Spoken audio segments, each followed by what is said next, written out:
જય શ્રી કૃષ્ણ. આ વિડીયોમાં આપણે ભાદરવા સુદ આઠમના દિવસે કરવામાં આવતું રાધા અષ્ટમીના વ્રતનો મહિમા જાણીશું. શ્રાવણ સુદ આઠમ એટલે કે જન્માષ્ટમીના 1 મહિના બાદ ભાદરવા સુદ આઠમના દિવસે રાધા અષ્ટમી આવે છે, એટલે કે રાધાજીનો જન્મદિવસ હોય છે. ભગવાન શ્રી કૃષ્ણની અંતરંગ શક્તિ એટલે રાધા રાણી ભાદરવા સુદ આઠમના શુભ દિને શુક્લ પક્ષના મધ્યાહને 84 કોશી વ્રજમંડળમાં બરસાનાથી નજીક રાવળ ગામમાં ધનાઢ્ય ગોપાધિપતિ દંપતી વૃષભાણજી અને કીર્તિતા દેવીને ત્યાં માતા પિતાનું સદભાગ્ય અર્પવા અને ભગવાન શ્રી કૃષ્ણના લીલાઓના વિસ્તાર અર્થે રાધિકાજીનું પ્રાગટ્ય થયું હતું.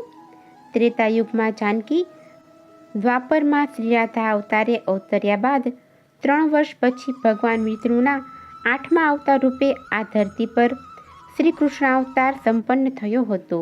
આમ શ્રી કૃષ્ણથી રાધિકાજી ઉંમરમાં 3 વર્ષ મોટા હતા. જો વ્રજેશ્વરી રાસેશ્વરી શ્યામ સખી શ્રી રાધાએ વ્રજભૂમિમાં અવતાર ન લીધો હોત તો આપણે બંસીધર બાકે બિહારી શ્રી કૃષ્ણ કનૈયાની બાળલીલાઓની ઝાંખી કદાપી થઈ ન હોત. આપણને મળ્યા હોત પાર્થ સારથી, દ્વારિકાધીશ, યોગેશ્વર શ્રી કૃષ્ણ.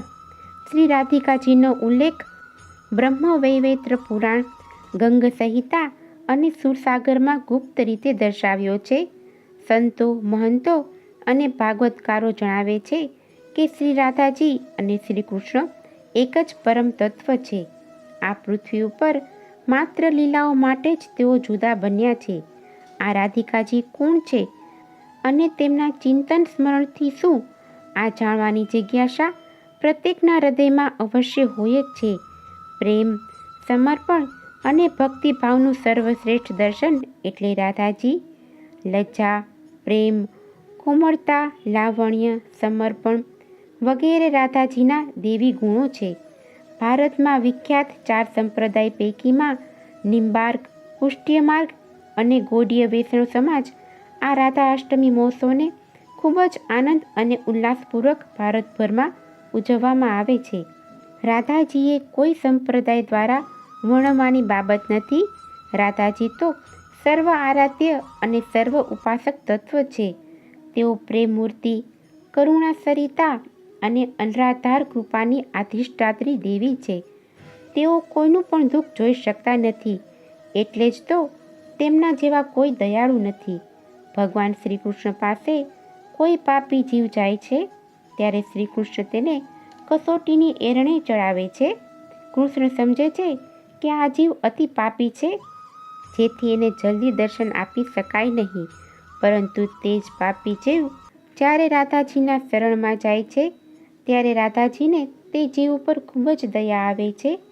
રાધાજી શ્રી કૃષ્ણને વિનવણી કરે છે કે હે પ્રભુ, આ જીવ ઉપર આપ કૃપા કરો.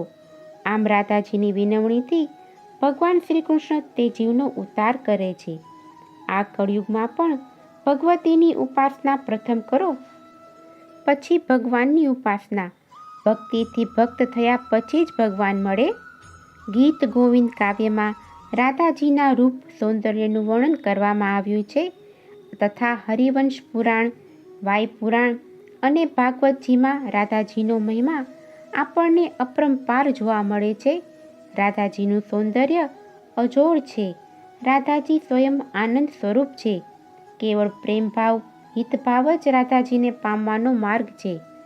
સ્વયં રાધા ભાવનું જ નામ છે. શ્રી કૃષ્ણને આધીન આખું જગત છે, જ્યારે શ્રી કૃષ્ણ રાધાજીને આધીન છે. પરસ્પર તત્સુખ ભાવનો રસાસ્વાદ કરવા તેઓ નિત્ય પ્રેમ લીલા કરે છે, વિહાર કરે છે અને એમાં જ લીન છે. મહાપ્રભુજીએ પોતાની વાણીમાં રાધાજીનું વર્ણન કરતા તેને રસરૂપ કહ્યું છે. રાધાજીનું નામ સંકીર્તન, સ્મરણ અને ધ્યાન જગતમાં વધી રહેલી કઠોરતા, નિર્દયતા સામેનું અમોઘ શસ્ત્ર છે. એ જ કઠોરતાને મૃદુતામાં, નિર્દયતાને સ્નેહમાં પરિવર્તિત કરે છે. રાધાજીના સ્મરણ માત્રથી કળિયુગના જીવાત્માનો ઉદ્ધાર થાય છે. આજે પણ વૃંદાવનમાં શ્રી રાધેનું ખૂબ જ મહત્વ છે.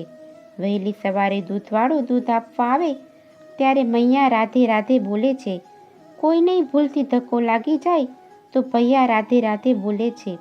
વૃંદાવનની ગલીઓમાં ઝાડ ઝાડ અને પાન પાન પર રાધાજીના અવશ્ય દર્શન થાય છે. શ્રી રાધા આ જીવન કૃષ્ણ વિયોગીની જ નથી રહ્યા, ઉગ્ર તપસ્વીની અને દિવ્ય યોગીની રૂપે સંયમી જીવન જીવી પ્રેમલક્ષીણા ભક્તિની સાક્ષાત મૂર્તિ સ્વરૂપા છે. શ્રી રાધા અને શ્રી કૃષ્ણનું અભિન્ન સ્વરૂપ એટલે શ્રી રાધા માધવ યુગ્મ સ્વરૂપ. આપણા પુરાણોએ અને ધર્મગ્રંથોએ રાધાજીને ભગવાન શ્રી કૃષ્ણની આહલાદીની શક્તિ કહ્યા છે. શ્રી રાધિકાજીના માનવ અવતારનું આધ્યાત્મિક અર્થઘટન અને મૂલ્યાંકન કરનાર અનેક સંતોએ પણ શ્રી કૃષ્ણના શ્રી રાધા સાથેના અદૈહિક સંબંધોને અત્યંત ઉચ્ચ કોટીના અને મહાભાવ સ્વરૂપા દર્શાવ્યા છે. આમ જો શ્રી કૃષ્ણની કૃપા પ્રાપ્ત કરવી હોય તો રાધા રાણીનું પૂજન અર્ચન વ્રત ઉપવાસ કરવા અને મંત્રનો જાપ કરવો. જય શ્રી કૃષ્ણ. રાધે રાધે.